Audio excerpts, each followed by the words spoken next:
నమస్తే. కూకట్పల్లి యాదవ బస్తీలో బుచ్చమ్మ అనే మహిళ ఆత్మహత్య చేసుకున్నారు. సో ఆమె ఆత్మహత్య గల కారణాలు ఏంటంటే పోలీసులు ఒక వర్షన్ చెప్తున్నారు, గవర్నమెంట్ ఒకటి చెప్తున్నది. కానీ కుటుంబ సభ్యులు చెప్తున్న కథనం ప్రకారం చూస్తే ఇవాళ పేపర్లో వచ్చింది కూడా మనం ఒక్కసారి గమనిస్తే, సో వీళ్ళు యాదవులు, వీళ్ళు పాలమ్ముకొని వ్యాపారం చేసేవాళ్ళు. సో ఆమె తనకి 3 ఇండ్లు ఉన్నాయి నల్ల చెరువు దగ్గర. ఈ నల్ల చెరువు హైడ్రాకు నోటీసులు ఇస్తున్నదన్న ఆ చుట్టుపక్కల ఉన్న వాళ్ళకి నోటీసులు ఇవ్వడంతో మాకు కూడా నోటీసులు వస్తాయి, మాకు నోటీసులు ఇచ్చారు. సో ఏ క్షణంలో అయినా కూల్చేయచ్చన్న భయంతో ఆమె చనిపోయిందన్నది ఈ కుటుంబ సభ్యులు చెప్తున్న మాట. సో ఏదేమైనా ఒకటి మాత్రం వాస్తవం కనిపిస్తున్నది, ఈ హైడ్రా దెబ్బతో మెంటల్ టెన్షన్కి హాస్పిటల్లో పాలవుతూ ఫిజికల్గా వాళ్ళు ఇబ్బందులు పడుతున్న మాట మాత్రం వాస్తవం. ఎందుకంటే మనం గ్రౌండ్లో తిరుగుతున్నాం కాబట్టి పెద్ద పెద్ద వాళ్ళని వదిలేసి చిన్న చిన్న వాళ్ళ మీద పడ్డారన్న ఆరోపణ ప్రభుత్వం మీద ఉన్నది. అది చాలా స్పష్టంగా క్లియర్గా కనిపిస్తున్నది. సో మరి గవర్నమెంట్ క్లారిటీ ఇవ్వాలి. మరి ఇప్పుడు మీరు అంటున్న దాని ప్రకారం, రంగనాథ్ గారు చెప్పిన దాని ప్రకారం, ఒకవేళ వాళ్ళ గొడవల కారణంగానో ఇంకో కారణంగానో ఈ ఇన్సిడెంట్ జరిగి ఉంటే ఏం విచారణకు ఆదేశించారు? మీరు ఏం విచారణకు ఆదేశించారు? ఎవరన్నా ప్రభుత్వం వైపు నుంచి అధికారులు కానీ ఇంకెవరైనా కానీ కుటుంబ సభ్యుల వర్షం తెలుసుకోవడానికి ఇక్కడికి ఎవరైనా వచ్చారా? ఎవరు రాలే.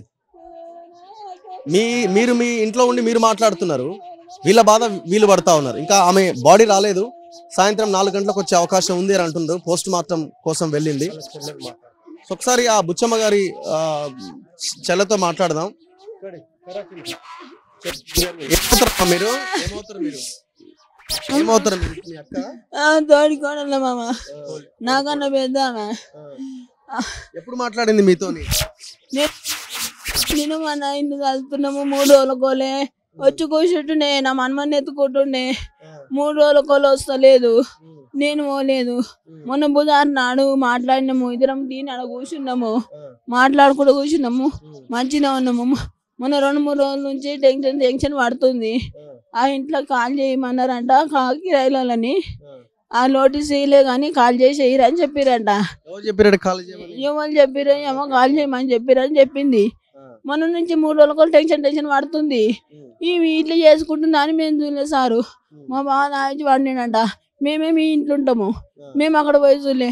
నిన్న ఈ టైంకు కిరాయిలతో మాట్లాడుకుంటా మెట్ల మీద కూర్చుంది. నిన్న ఈ టైం మంచిగా ఉంది. నిన్న 3:30 4 అయింది, 4 బావ అయింది. ఆవిడ కిరాయిలో నన్ను పిలుస్తుంటే నేను ఉరికే వరకు పానం ఉందేమని కాలు వేసుకొని పోయిన దవాఖానకు.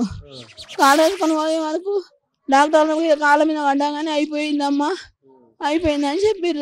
ఏమన్నా చెప్పిందా? ఇల్లు ఏమన్నా ఇబ్బంది అవుతుంది ఒకటే మంచిగా చెప్పింది సారు నాకు ఇల్లు గురించి. ఇంట్లో కిరాయిలలో చెప్పినట్టునే అదేమని చెప్పిరట. మా ఎదురుగోళ్ళు ఇల్లు కూలగొట్టిరు అని చెప్పింది. రేకుల చెట్లు ఉంటే వాళ్ళు ఎదురుగా ఉన్నాయి, వాళ్ళు కూలగొట్టిరు, మాదేమో కిరాయిలలో కాల్ చేయమన్నారంట అని చెప్పింది. నోటీస్ ఇవ్వలేదు, చెప్పారు. ఇంట్లో వేరే ప్రాబ్లమ్స్ ఏమైనా ఉన్నాయా?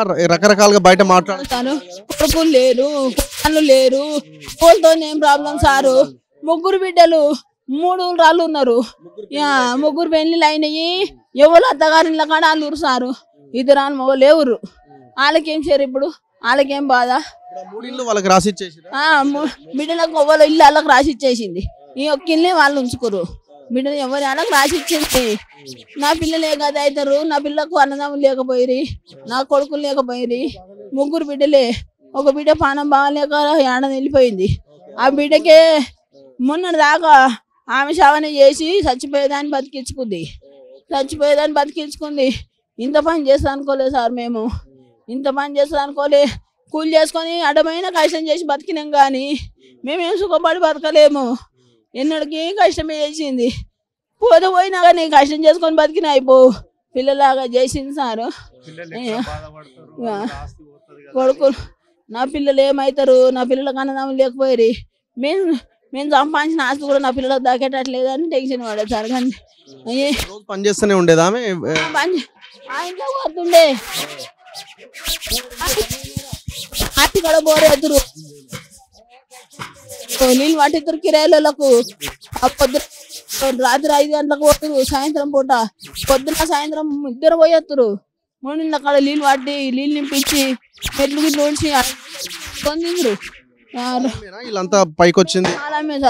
పాలు దంద చేసా మా బావ దంద చేసిండు డ్యూటీ చేసిండు 2 చేసిండు మొన్నటి దాకా శాతనాన్ని అన్ని రోజులు 3 బిడ్డల పెళ్లిళ్ళు చేసిండు దంద చేసిండు 4 గంటల రాత్రి లేచి రాత్రి 12 గంటల దాకా కష్టపడ్డాం సార్ మేము ఎన్నడూ కూర్చొని తినలే ఎన్నడూ కూర్చొని తినేదానికి పడింది ఎన్నడూ మా బాబు సంపాదన ఆస్తులు అమ్ముకోలే మాకు ఆస్తులు లేవు మేము కష్టపడి బతికినాము తినే టైంకు దేవుడు దోసుకోపోయింది సార్ తినే టైంకు ఎన్నడూ కూర్చొని తినలేము ఎన్నడూ నిలబడి తినలేము రెక్కలు కష్టం చేసుకున్నాము మంచిగా ఉన్నాము ఆ యొక్క ఎంత పని చేసింది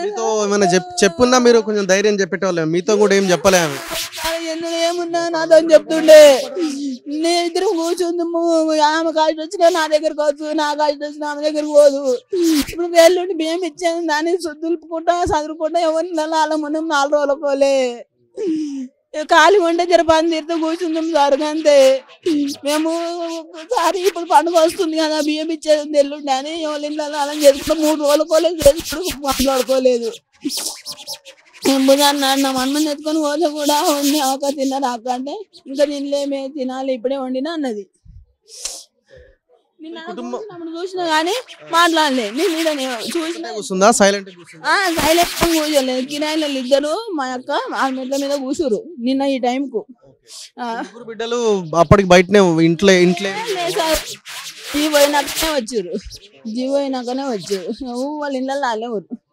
ఎవరు లేరు ఆమె దగ్గర ఇద్దరు ఎవరు సో వీళ్ళు ఆర్థికంగా కూడా వీళ్ళేం మరీ పేదరికంలో అంటే పైకి వచ్చారు పేదరికం నుంచే బయటకు వచ్చారు కానీ ఎక్కడ కూడా వీళ్ళు డబ్బులకు ఇబ్బంది పడే పరిస్థితులు అయితే ఇప్పుడు లేరు సో ఆమెకి సమస్య రకంగా చెప్పాలంటే వాళ్ళ జీవితం వాళ్ళు ప్రశాంతంగా లీడ్ చేస్తున్నారు మరి ఇట్లాంటి జీవితంలో ఆమె సూసైడ్ చేసుకోవాలని ఆలోచన ఎందుకు వచ్చింది ఆమెకి అంటే ప్రాణం తీసుకోవాలి అనే ఆలోచన ఎందుకు వచ్చింది ప్రెషర్ కూడా ఉంటుంది ఎందుకంటే వాళ్ళు కూతుర్లకి రాసిచ్చారు మళ్ళీ నాకు బిడ్డకి ఏమవుతుందో అన్న ఒక ఆలోచన కూడా వాళ్ళు సో అందులో భాగంగా ఈ ఆలోచన చేసి ఉండొచ్చు అందుకే గవర్నమెంట్ మీరు బయట ఉండి మాట్లాడకుండా ఎవరైనా ఇన్వెస్టిగేషన్కి ఆదేశించండి విచారణకు ఆదేశించండి ఫస్ట్ మీరు వచ్చి కలవండి ఆ కుటుంబాన్ని వాళ్ళు ఏం కలవకుండా మీరు స్టేట్మెంట్ ఇచ్చుకుంటూ పోతే రాంగ్ మెసేజ్ వెళ్తుంది మీరేమవుతారా మీరేమవుతారు నేను అల్లుని అవుతాను మీరేమైనా మాట్లాడే మీతో ఏమైనా షేర్ చేస్తున్నారు లేదు నాకు తెలియదు నేను సాయంత్రం ఇట్లా అయిందని తెలుసానికి నేను వచ్చాను ఏమైందని ఎంక్వైరీ తెలుసుకుంటే ఇట్లా బిల్డింగ్ ఇట్లా నోటీసులు రాలేవంట కానీ వాళ్ళు కూలగొడతామని చెప్పారంట మీరు కూడా ఖాళీ చేయండి కూల్చేస్తామని చెప్పేసరికి వాళ్ళు మరి ఏం జరిగింది అనేది నిన్న నేను కనుక్కుంటే తెలిసింది అది ప్రాబ్లం అని సో ఫైనాన్షియల్ ప్రాబ్లమ్స్ అయితే ఫైనాన్స్ ఏం లేవు 3 కూతురులే వాళ్ళకు పాపం రూపాయి బాగా కష్టం చేసి ఆయన కడుపు కూడా సరిగా తినాడు అన్ని రూపాయి కూడా పెట్టి ఆయన పిల్లల గురించి 2 కూతుర్ల గురించి వాళ్ళ కూతురు కూడా ఒక అమ్మాయి బాగాలేకుండే బాగా మొన్నటి వరకు అదే ఇబ్బందులు పడి ఆమె 2 సంవత్సరాలు చాలా ఇబ్బంది పడితే కొంచెం ఇప్పుడు క్యూర్ అయింది ఆమె ఇప్పుడు మాకే బాధ అనిపిస్తుంది ఇక్కడ వచ్చి చూస్తుంటే ఈ పరిస్థితులు చూస్తుంటే సో ఇప్పటికైనా రేవంత్ రెడ్డి గారు చర్యలు తీసుకొని ఈ హైదరాబాద్ ఏంటంటే కొంచెం పేద వాళ్ళ మిడిల్ క్లాస్ వాళ్ళ దగ్గర పోకుండా ఉండి చేసుకుంటే బాగుంటుందని చెప్తున్నాను మీరు అక్కడికి ఏమైనా వెళ్ళిరా ఇప్పుడు వీళ్ళు కూడా స్టేట్మెంట్ ఇస్తున్నట్టున్నారు హైదరాబాద్ అదేమి FTL లేదు అని కూడా మాట్లాడుతున్నట్టున్నారు వాళ్ళు ఏమంటున్నారంటే మేము నోటీస్ ఇవ్వలేదు కదా నోటీస్ ఇవ్వనప్పుడు అసలు గొడవే లేదు హైడ్రాకి సంబంధం లేదు అని వాళ్ళు అంటున్నారు మీరేమన్నా అక్కడ గమనించారా వాళ్ళు చెప్పారు ఎదురుగా గులవట్టింది అక్క నాదేం చేస్తుందో అని ఇంటికాడికి వచ్చి ఆమె ఆలోచిస్తుందంట అయ్యో ఏం చేస్తామంటే ఆయన ఏమన్నా అంటే అప్పుడు వద్దంటే మనం కష్టపడి తీసుకున్నాము చెప్తున్నకపోతే వాళ్ళు చిన్న గదే గొడవలో భార్యాభర్త చెప్తున్నకపోతే డిస్కషన్ జరిగితే అందరి పోతే మనది పోతే పట్టే ఏమవుతుందని ఈయన అన్నాడంట నువ్వు చెప్తున్నకపోతే బిడ్డలు ఆగమవుతారు కదా పెద్ద బిడ్డనే చిన్న అడుపు బిడ్డ బాగలేదు ఆమె కోసమే మనం తండ్లాడుతుంది వాళ్ళు ఓని పరిస్థితులు మనమే పసి వసూలు చేసి వాళ్ళకు పంపిస్తాం కదా ఇప్పుడు ఎవరు పోతారు ఆమె కోసం ఎవరు పోతారు ఎవరు వసూలు చేస్తారు కూలగొట్టవాటారు కదా ఆమె ఎట్లా బతుంది చిన్న పిల్లలు బిడ్డ ఉన్న మనమరాళ్ళు ఆమె ఎట్లా బతా అని బాగా ఆలోచించింది ఆమె ఆలోచించి మరి ఏమనుకుందో ఏం చేసిందో ఇక అన్ననే హార్ట్ అటాక్ వచ్చినట్టు ఏదో జరిగి అట్లా పడిపోయిందంట ఊరేసుకొని చనిపోయి వీళ్ళు నోటీసులు ఇవ్వలే ఏమి ఇవ్వలేరు కాల్ చేయండి అని అందరికి చెప్పేసారు. ఈ ఇల్లు మొత్తం కాల్ చేయండి, కూలే కొడతామని చెప్పారు. నోటీసులు ఇంకంటే ఇవ్వలేరు ఇంకా. కానీ ఆ మాటకే ఆమె లోపల టెన్షన్ పడిపోయింది. టెన్షన్ పడుకొని టెన్షన్కు తట్టుకోలేక ఆమె ఊరేసేసుకుంది. డిస్కషన్ అయిందా ఇంట్లో? అంటే సరే ఇప్పుడు అయింది అయి ఉండొచ్చేమో, అంటే ఈమె ఎందుకు కొన్నారని అని ఉండొచ్చు, చిన్న డిస్కషన్ అయిందా? అయింది. ఏంటంటే ఇన్ని సంవత్సరాల నుంచి తెలివి వచ్చిన నుంచి కష్టపడి మన తాతలు సంపాదించింది అవన్నీ ఏమి లేవు. కష్టపడి రూపాయి పోగు చేసుకొని పాలు పిండుకొని చిన్నప్పటి నుంచి పొట్టకు సరిగా తినకుండా కష్టం చేసుకురు వీళ్ళు. చేసుకొని ఇప్పుడు తక్కువ రేట్లు ఉన్నప్పుడు అప్పుడు ల్యాండ్ కొని మెల్ల తోచినట్టు అప్పుడు కొంచెం కట్టుకుంటూ వచ్చిరు వాళ్ళు. అప్పుడు అంత చేసి ఉన్నదే ఆస్తి అదిగా, అది పోతే ఇక మా బతికేందని ఆమె లోపల మదన పడి సూసైడ్ చేసేసుకుంది. సో ఇది వాస్తవ పరిస్థితి. మనం అడిగే క్వశ్చన్ ఒకటే, బడా రియల్ ఎస్టేట్ వ్యాపారులని, పెద్ద ఫామ్ హౌజులు కట్టుకున్న లీడర్లు ఎవడన్నా సూసైడ్ చేసుకున్నాడా? వాళ్ళ బిల్డింగ్లు చాలా సేఫ్గా ఉన్నాయి కబ్జా చేసిన వాళ్ళవి. వీళ్ళది ఎఫ్టీఎల్లో లేదు, ఎఫ్టీఎల్కి చాలా దూరంగా ఉంది, చెరువుకి చాలా దూరంగా ఉందని చెప్తున్నారు. సరే ఎఫ్టీఎల్లో ఉందనే అనుకుందాం. మీరు ఫస్ట్ పడాల్సింది ఎవరి ఇళ్ళ మీద? ఫస్ట్ పడాల్సింది రియల్ ఎస్టేట్ మాఫియా మీద, లీడర్ల ఫామ్ హౌస్ల మీద పడాలా. అవి టచ్ చేయకుండా వాళ్ళు దర్జాగా ఉన్నారు, వాళ్ళు చాలా ప్రశాంతంగా వాళ్ళ రాజకీయం వాళ్ళు చేస్తున్నారు. స్టిల్ ఈ క్షణానికి కూడా కన్స్ట్రక్షన్స్ నడుస్తూనే ఉన్నాయి. వీళ్ళేమో పాపం ఇళ్ళలో కూర్చొని ఏం చేయాలి, నా బిడ్డకి రాసిస్తే కదా, మళ్ళీ రేపు పొద్దున వాళ్ళకి అది గోలగొడితే మళ్ళీ వాళ్ళు వచ్చి మన ఇంట్లోకి వస్తారేమో, ఇట్లా రకరకాలుగా వాళ్ళు ఆందోళన చెంది మానసిక ఇదవుతున్నారు. మనం మొన్న పటాన్ చెరువు దగ్గరికి వెళ్ళినాం. మార్చిలో నోటీస్ ఇస్తే అలా బిడ్డే ఇల్లది, ఆమె పోయి హాస్పిటలైజ్డ్ అయిపోయింది.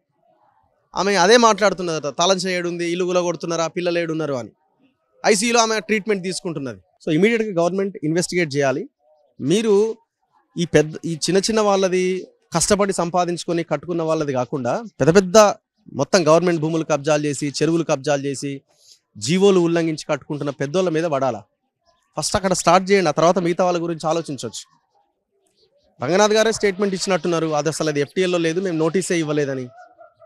మరి వీళ్ళు మా దగ్గరికి కూడా వస్తారన్న ఒక సైకలాజికల్ ఫీలింగ్లోకి ఎందుకు వెళ్తున్నారు? మీరు నోటీస్ ఇవ్వకపోయినా అంటే అధికారులు అక్కడికి పోతున్నారు, పోయి వాళ్ళని కదిలిస్తున్నారు. ఇప్పుడు చాలా ఇళ్ళకి మీరు చూడండి ఇన్స్పెక్టెడ్ అని రాసి పెట్టిరు. ఎఫ్టీఎల్ ఏరియాలో ఉన్న ఎఫ్టీఎల్కి దూరంగా ఉన్న ఇళ్ళకి కూడా. నేను పటాన్ చెరువుకి వెళ్తే అదే పరిస్థితి ఉన్నది. మరి వాళ్ళు ఏమైపోవాలా? అందులో పెద్ద ముసలి వాళ్ళు ఉంటే వాళ్ళు టెన్షన్కి గురై చాలా ఎమోషనల్గా మాట్లాడుతున్నారు వాళ్ళు. మనం మైక్ పెడితే నిన్న కూడా వీడియోలో చూసినాం. మీరు ఈ రకంగా వ్యవహరించడం వల్లనే ఈ పరిస్థితి. సో దయచేసి ఫస్ట్ మీరు కొట్టాల్సింది పెద్దవాళ్ళని, అండ్ దాంతోపాటు ఈ కుటుంబాన్ని కూడా మీరు ఆన్సర్ చేయాల్సిన అవసరం ఉంది. గవర్నమెంట్ అఫీషియల్స్ ఎవరో ఈ కుటుంబం దగ్గరికి రావాలి, వాళ్ళతో మాట్లాడాల్సిన అవసరం ఉంది. కెమెరామెన్ పాషాతో రఘు, మన తొలివేలి.